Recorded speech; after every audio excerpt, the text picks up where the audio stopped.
Thank you so much for this opportunity to present my work. Yeah, so before that, one person from TW, Alan already speaks about the liquid repellent coatings. So now I just just give a brief introduction. I hold a PhD in physics and now I'm working in material science in University College London as a research fellow.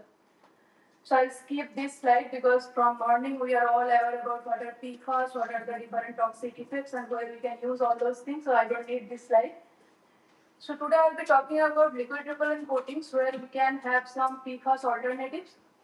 So to give a base, like most of you are aware of this liquid repellency, lotus leaf and all those structures, but to give an overview, like it started from lotus leaf. As you all know that the water can easily beat up and that's because of the roughness, micro nano roughness, and on top of that there is a wax layer that actually reduce its energy and then easily it can repel water.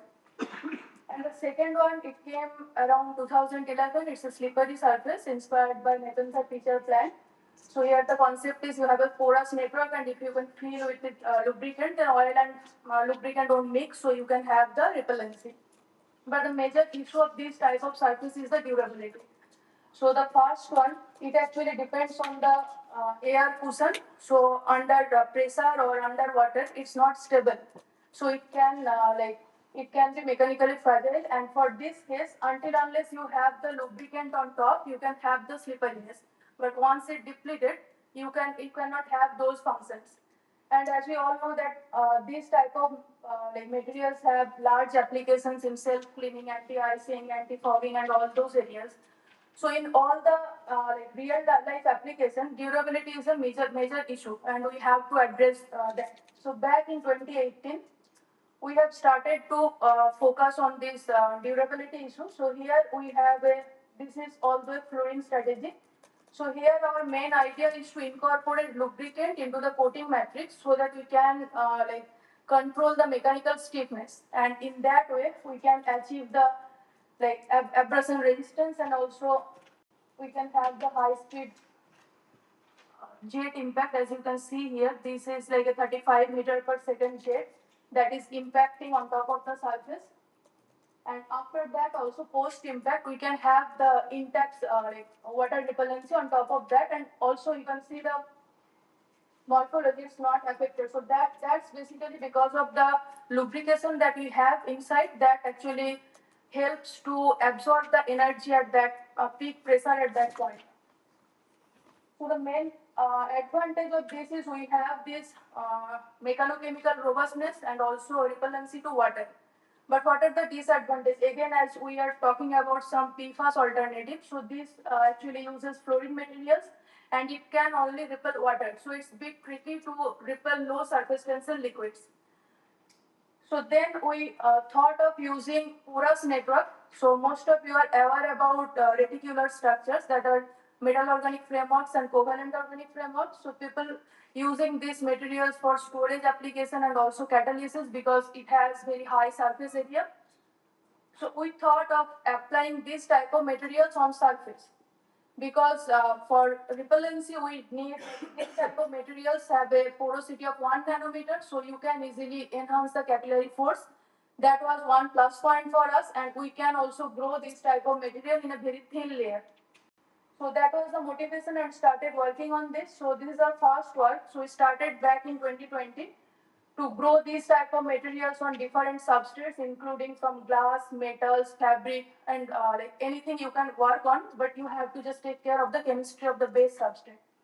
So as you can see from here, these are the metal organic frameworks, and then we modified them with some alkanes, some alternative of fluorine materials, and we can have a very smooth surface. So these are basically nano hierarchy of the material because these materials are of nano order and they have a porosity of around 1 nanometer. So that basically contributes to the nano hierarchy, and then we have modified them with a flexible alkyl silane. So apart from water repellency, at the same time we are getting a repellency to low surface tension liquids until 30 millinewton per meter. And you can see these are very, roughness is very less, so it can help to reduce the scattering and we can have the transparency. So yeah, this shows some amphibobicity, that's the repellency to low surface tension liquid. So even though these are not making not a higher angle, but it can easily repel. And this surface also sustain the jet impact because of the capillary force rises because of these structures. And along with that, at the same time, we can achieve the like low ice adhesion strength. So you can use these type of materials for anti-icing applications also. Now here we have a metal node and organic linker. So these are not susceptible to like high chemical environment, because at the end of the day you have some metal nodes here. So to process further, we have moved to covalent organic framework. So here you don't have any metal node, all are covalently linked, and these are better chemically resistant in compared to MOF. And then we have grown this for a particular application, anti-icing and scaling. So here our main motive was to like suppress the icing or the scale formation at the molecular level. So here we can actually change this porosity. Here it's of 1.8 nanometer, and if you have something that is less than 10 nanometer, you can actually suppress the formation of ice at the molecular level. So one was this strategy. Second was, as these surfaces are liquid repellent, they actually reduce the ice adhesion strength, and then also it can reduce the formation of the ice. So this was two things where you can have the control to grow of the order of 100 to 200 nanometer, and also these are chemically resistant, and this process is a one-step process. You can do interfacial polymerization and can produce these type of materials on a variety of substrate. But for some industrial application, for some process chain, you might need a polymer matrix where you can have something which can give you those like properties. So back then we started working on some polymer particle composition, and when we are talking about this, the issue with the solvent comes here. So we have started working on some water-based formulation where we can address those, and also we can have similar properties. So here we have started with the water-based polyurethane, and these materials are easily available or you can synthesize in powder form. So we have added this metal organic framework into it and then spray on top of any substrate you can do, and then we have modified the chemistry by some alkyl silane. So at the same time you can see these are almost smooth, and if we are as we are using spray, we can't go to nano level, but yeah, we can have minimum of 5 micrometer, and then you can go on increasing that. So this formulation also gives us similar properties, transparency and all other things.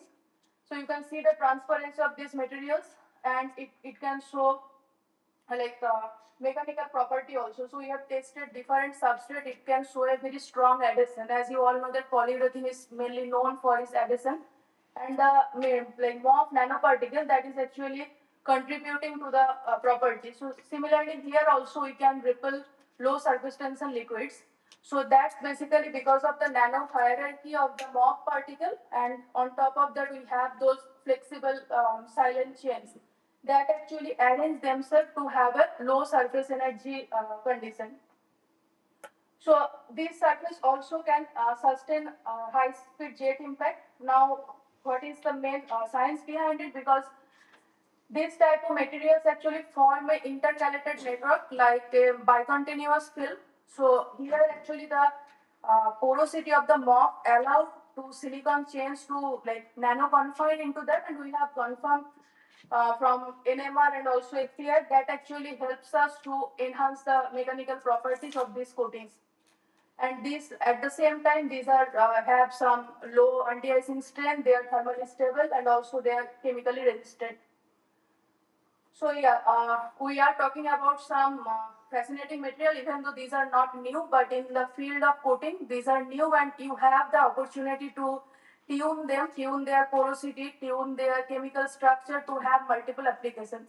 So we are currently focusing on some healthcare application where you can have some antimicrobial drug infused into your porous network, and then you can use them as on-demand delivery, so that it can work in the both way. At the first time, it can reduce the formation of biofilm, or like when this does not work, on-time drug delivery can also work. So in both way, you can use this. So that's under work. We have not published it yet. This is our team. We are working on UCL Mechanical Engineering Department. And yeah, thank you for your attention, and I'm open to any questions.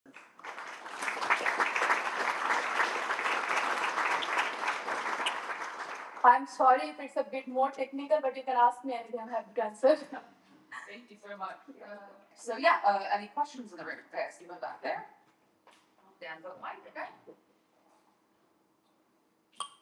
Hi, Egito D'Antona from ITW. I wanted to ask you if there is a particular reason for selecting zirconium as a metal, and if you try with different organic substrates. Yeah, actually, we have selected zirconia for its mechanical stability, and not only zirconia, we have worked on copper-based MOF, zinc-based MOF. So that depends on what particular property you are looking for. So as we are mainly focused on the impact resistance, so mechanical durability of your component will play a major role. So in this case, polyurethane is basically helping us to increase the adhesion with the substrate.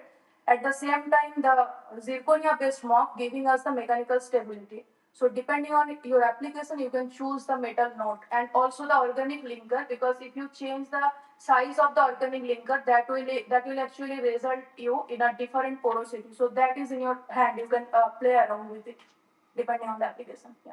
Thank you.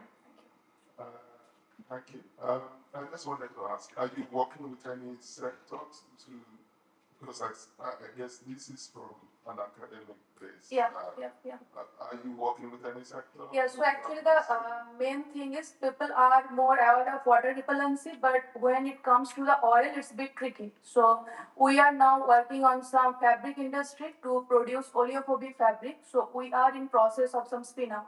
So there are a few companies like Carrington, BTTG, they are working with us. We used to prepare the samples in lab and then send them for testing, because we don't have that facility in our lab in that standard. So they used to give us the initial data. So we have crossed that path, and now we are in process of like spin out from with the help of UCL business. Yeah. Do you see the possibility that this transition could be cost effective and also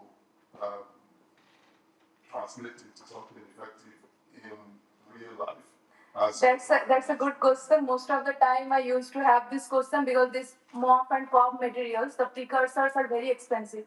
So if you like, and also the yield is not that much when you are like synthesizing it. So there are few companies who are working on commercializing these materials, such as Novomorph and BSF is there in US. They are actually now producing this in bulk amount. So that actually reduce a bit, it's like cost efficient, and at the same time in the last work where we have used very small concentration of material we are using MOF, and the majorly it's 90% is polymer. So in that way also you can reduce it. But yeah, it's true, the cost is there, and we are still trying to find out some solution for that. And I am like from academia, I don't have much idea about the industry, how it works, but yeah, we have started recently to translate and this work, yeah. Any other questions? And then I think we'll have time for one or two more. Hi, you talked about low surface tension chemicals. Did you try hydrocarbons in that? Which one? Hydrocarbons, so octane.